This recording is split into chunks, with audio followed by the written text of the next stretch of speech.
só ali o... E foi de token, tava trocando ideia ali com a Ale, pra não sei o que, ó, tá de WM, da onde saiu essa WM? Esse... É do token, meu parceiro.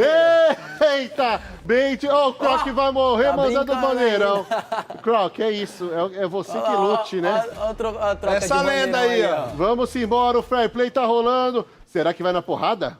Aí eu chamou, quero hein? ver. Chamou, O Turzinho chamou pro X1 do box. Tá Rock dando Balboa kit. contra Evander Holyfield. Essa daí. Olha lá. Ele vai pra cima. É disso que eu tô falando. O Tur tá correndo. Será que o Croc tá com menos HP? Tomou direto. Vamos pra cima. Vai suprimir. Será que é isso? Deu capinho já, ele tá Corre, correndo. Croc, pelo amor de Deus! Vai fugindo, tá vindo bala, será 26 de HP. Ele tá vindo.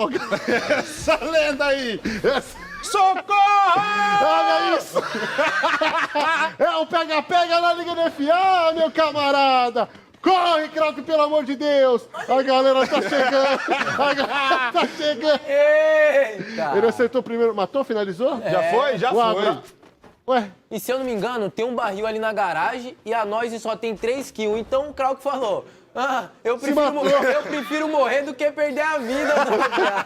Esquece. gente do céu! Ó, só sei que os clipadores que lutam, Ai, que esse lance